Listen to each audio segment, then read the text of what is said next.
नमस्कार साथियों, एरा संस्थान में आपका एक बार पुनः स्वागत करता हूं। जैसा कि अपना मास्टर 1-to-1 बैच चल रखा था, उसके अंदर अपन ने जो इकोनॉमिक्स की जो सब्जेक्ट थी उसके अंदर अपन ने 3 क्लासेस कंप्लीट हो गई और आज का चौथा टॉपिक है। ठीक है, चौथा टॉपिक आपका है कंज्यूमर्स इक्विलिब्रियम, बोले तो उपभोक्ता का संतुलन। कौन सा चौथा टॉपिक आपका? उपभोक्ता का संतुलन।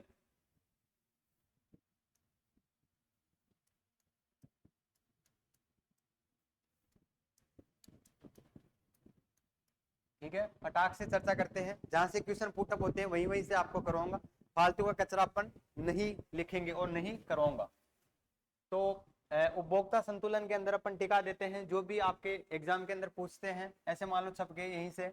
उपभोक्ता के संतुलन से अभिप्राय उस स्थिति से है जब उपभोक्ता दी गई आय तथा बाजार में वस्तुओं की दी गई कीमतों पर खरीदी गई वस्तुओं की मात्रा से अधिकतम संभव संतुष्टि प्राप्त करता है। क्योंकि असीमित आवश्यकताओं की बोले तो आपकी जो वांटेज होती है तुलना से संसाधन सीमित है। एक उपभोक्ता को अधिकतम संतुष्टि का स्तर प्राप्त करने के लिए कुछ सिद्धांतों अथवा नियमों का पालन करना पड़ता है। मतलब अधिकतम अगर अपन या संतुष्टि का स्तर अगर प्राप्त करना होता है तो अपने जो सिद्धांत होते हैं अथवा जो नियम होते हैं उनकी क्या करनी पड़ती है, अपने को पालना करनी पड़ती है।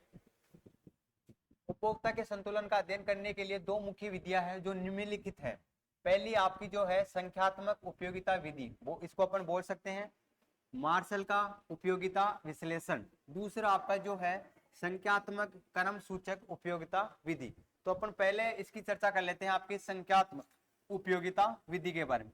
पहले आपकी अपन विधि देख लेते हैं संख्यात्मक उपयोगिता विधि क्या बोलती है। आपकी संख्यात्मक उपयोगिता विधि, संख्यात्मक उपयोगिता विधि का प्रयोग कर उपभोक्ता के संतुलन का सिद्धांत सर्वप्रथम प्रसिद्ध अर्थशास्त्री किसने किया था? अल्फ्रेड। किसने किया था? अल्फ्रेड मार्शल ने दिया गया था। किसका? आपके जो संख्यात्मक उपयोगिता जो विधि है उसकी खोज की गई थी, या फिर इसको जो प्रसिद्ध जो सर्वप्रथम वैज्ञानिक थे जो अर्थशास्त्री थी वो कौन थे? आपके अल्फ्रेड मार्शल ने दिया था।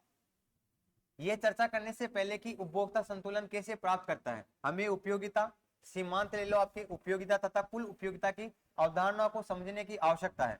पहले इसी के अंदर आपके इसको समझने के लिए कुछ पॉइंट्स आपको जो डाउट्स पॉइंट्स के जो डाउट्स है उनको अपने पहले क्लियर करवा देता हूं। पहली जो आपकी यूज इफिशियंसी है बोले तो उपयोगिता है, वो पहले देखते हैं अपन। उपयोगिता को किसी वस्तु की मानवीय आवश्यकता को संतुष्ट करने की शक्ति के रूप में परिभाषित किया जाता है। किसी वस्तु की उपयोगिता मनोवैज्ञानिक संतुष्टि की कुल मात्रा है जो एक व्यक्ति किसी वस्तु अथवा सेवा के उपयोग से प्राप्त करता है। इसे क्यूटिकल में मापा जाता है। किसमें मापा जाता है इसको? यूटिल में मापा जाता है। दूसरा आपका है सीमांत उपयोगिता। सीमांत उपयोगिता देखते हैं। सीमांत उपयोगिता वस्तु की एक आंतरिक इकाई के उपभोग द्वारा कुल उपयोगिता में होने वाली वृद्धि है। इसे किसी वस्तु की अंतिम इकाई के उपभोग से प्राप्त उपयोगिता के रूप में भी परिभाषित किया जा सकता है। आइए हम सीमांत उपयोगिता के अवधारणा को एक उदाहरण के साथ अपन समझते हैं।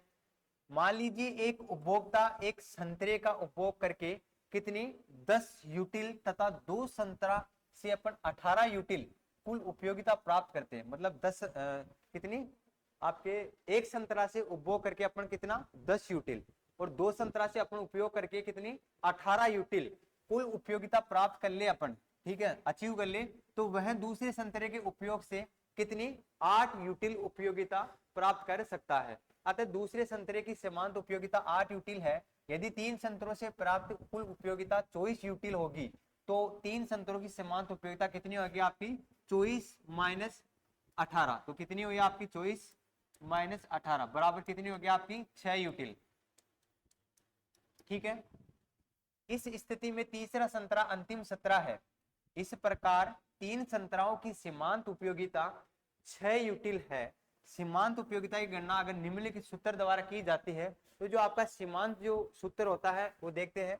सीमांत सूत्र है आपका एम यू एन बराबर T U N minus T U N minus 1, और या बोल सकते हैं या अथवा या तो ये सूत्र लगाकर आप कर सकते हो इस क्वेश्चन को सॉल्व, या फिर डायरेक्ट ये सूत्र आपका है एम यू बराबर त्रिभुज टी यू अपॉन त्रिभुज एक्स, ये सूत्र लगाकर अपन इस क्वेश्चन को सोल्व कर सकते हैं। अब अपन वेयर दे रखा होगा आपको एम यू एन का मान क्या होता है, या अपन एम यू एन को क्या बोल सकते हैं, वस्तु की एनवी इकाई की सीमांत उपयोगिता।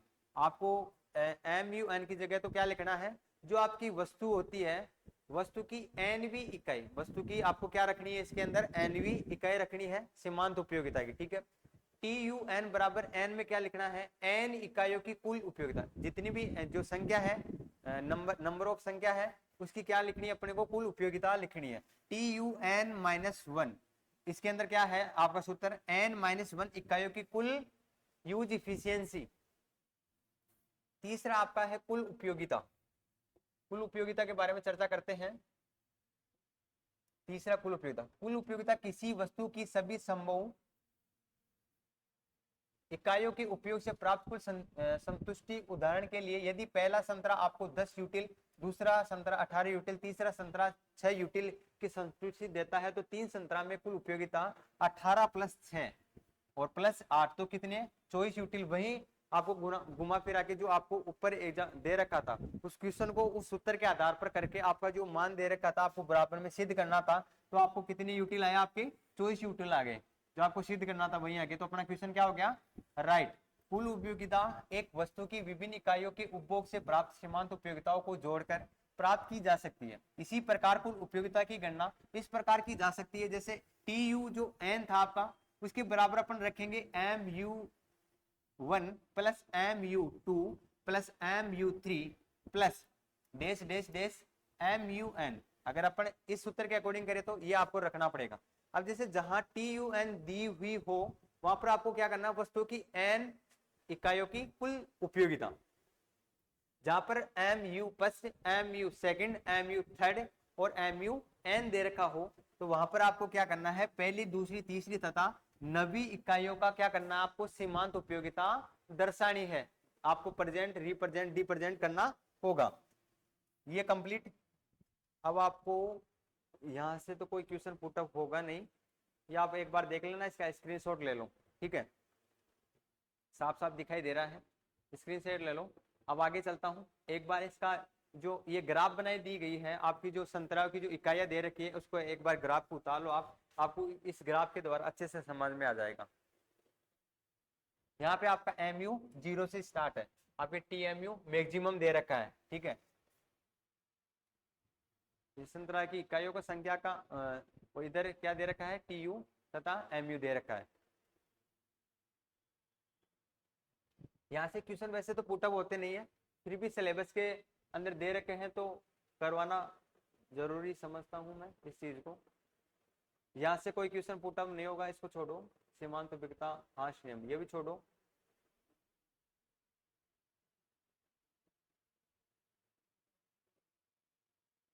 अब सुनो, ये अपन देख लेते हैं एक बार। अगर अपन जो उपयोगिता हास नियम ऊपर छोड़े हैं और जो महत्व छोड़े हैं, वो पूरा कंटेंट यही समझ में आ जाएगा आपको, ठीक है। तो पहला इधर आप एक सारणी बना लो और पहला इधर लिख लेना आप, उपयोगिता हास नियम की मान्यताएं एवं सीमाएं। दूसरा इधर लिख लेना आप, सीमांत उपयोगिता हास नियम का महत्व। पहला ये हो गया, दूसरा ये हो गया। अब पहले के अंदर आप लिख सकते हो, इस नियम की प्रमुख मान्यताएं निम्न अनुसार है, जैसे वस्तु की सभी इकाइयां गुण मात्रा में समान होनी चाहिए। जैसे कैसे, उदाहरण के लिए उपभोक्ता रोटियों का उपभोग करता है, तब सभी रोटियां गुण, आकार, प्रकार तथा वजन में एक समान होनी चाहिए।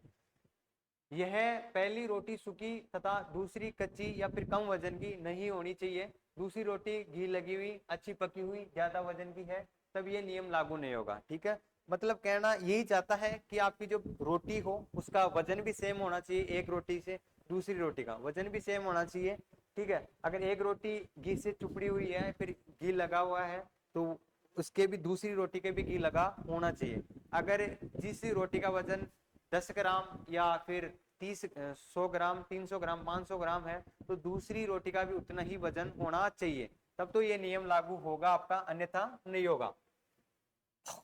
दूसरा आपका है इधर, व्यावहारिक महत्व के आधार पर कर का आधार, सरकार को कर का निर्धारण करने में वस्तु की सीमांत उपयोगिता का विशेष ध्यान रखना पड़ता है, क्योंकि कर लगाने से वस्तु का मूल्य बढ़ जाता है और उपयोगिता कम हो जाती है। इसी आधार पर धनी वर्गों पर अधिक और निर्धन वर्गों पर कम कर लगाया जाता है।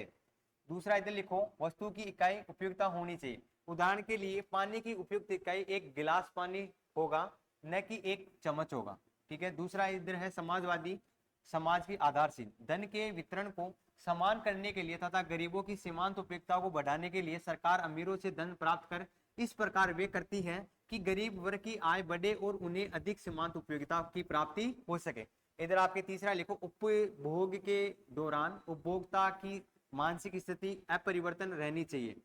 किस अकॉर्डिंग? यदि उदाहरण के लिए पहली रोटी खाने के पश्चात यदि उपभोक्ता मांग या उसकी रिक्वायर हो या फिर अन्य किसी नशीले पदार्थ का उपयोग कर लेता है, तब रोटी की अगली इकाइयों पर यह नियम लागू नहीं होगा। अगर कोई व्यक्ति कि इस समय खाना खाकर कुछ समय बाद में वो कुछ नशीले पदार्थों का अगर उपयोग करता है, तो नशीले पदार्थ का उपयोग करने के बाद में जब वे वापस इस रोटी का या फिर फूड का उपयोग करेगा, तो जो ये नियम है वो लागू नहीं होगा। ठीक है, क्योंकि इसके अंदर कंटिन्यू चलना चाहिए, मतलब समान होना चाहिए। अगर रोटी खा रहा है तो रोटी, ऐसा नहीं कि रोटी खाकर फिर नशीली पदार्थों का उपयोग कर रहा है उसके बाद में वापस रोटी खा रहा है, ये नियम इसके अंदर लागू बिल्कुल भी नहीं होगा। इसके अंदर तीसरा, उत्पादन में विभिन्नता। इसी नियम के कारण ही उत्पादन में विभिन्नता पाई जाती है। उत्पादक विभिन्न व्यक्तियों की विभिन्न सीमांत उपयोगिता को ध्यान में रखकर अलग अलग प्रकार की गुण एवं कीमती वाली वस्तुओं का उत्पादन क्या करता है? एक्सेप्ट कर लेता है। ठीक है। इसके बाद में इसके चौथा जो पॉइंट है आपका, चौथा है उपभोक्ता के समय में किसी प्रकार का अंतर नहीं होना चाहिए। ठीक है। अर्थात उपभोक्ता प्रक्रिया लगातार चलती रहती है। उदाहरण के तौर पर देखें, यदि एक कप चाय सवेरे 8 बजे तथा दूसरा कप चाय शाम 4 बजे पिया जाए तो बढ़ती हुई सीमांत उपयोगिता प्राप्त होगी। मतलब एक कप चाय का अगर सुबह 8 बजे पिया जाए और नेक्स्ट जो उसी दिन अगर चाय का कप पिया जाए वो कब पीना चाहिए? 8 बजे पिया जाए। समयावधि अधिक होने से नियम लागू नहीं होंगे। ठीक है। चौथा है धन व्यय करने का मार्गदर्शक। उपयोगिता हाश नियम उपभोक्ता को वस्तु का चुनाव करने के लिए उचित मार्गदर्शन। इस प्रकार इस नियम के द्वारा मनुष्य अपनी सीमित साधनों से अधिक आवश्यकताओं की पूर्ति करना ज्ञान प्राप्त कर सकता है। इसको स्क्रीनशॉट ले लेना आप। ठीक है, ये छोड़ो।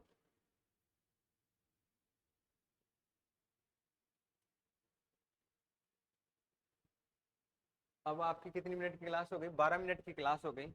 तो जो आपका ये डिमांड है, जो आपकी मांग है, इसको अपन नेक्स्ट टॉपिक में ले ले तो ठीक रहेगा मेरे हिसाब से। मांग का अर्थ, एक सेकंड रुकना।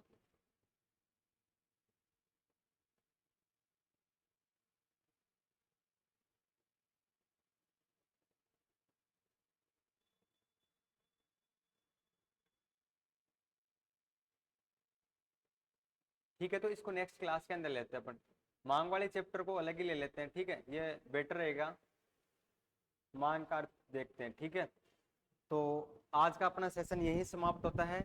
नेक्स्ट सेशन में जाने से पहले आपको जितनी भी इकोनॉमिक्स की, एंटोमोलॉजी की जितनी भी आपको क्लासेस अवेलेबल हो चुकी है यूट्यूब पर, तो उनको एक बार जरूर जाकर विजिट करें, क्योंकि आपका जो मिड टर्म है वो आपके जो नेक्स्ट मंथ है उससे स्टार्ट होने वाला है। बीकानेर एसकेन, सॉरी एसकेन में तो लगता नहीं है, बीकानेर के अंदर 2 तारीख से है, और जो जोधपुर के अंदर जितने भी महाविद्यालय या फिर यूनिवर्सिटी के अंदर जो मिड टर्म होने जा रहे हैं वो 6 तारीख से हैं, और बीकानेर वाले के 2 तारीख से हैं। तो समय बहुत कम बचा है, इसलिए पिछली जितनी भी क्लासेज आपको अवेलेबल हो चुकी है यूट्यूब पर, तो उनको एक बार पहले जाकर आप चेकआउट कर सकते हो, अच्छे से विजिट कर सकते हो।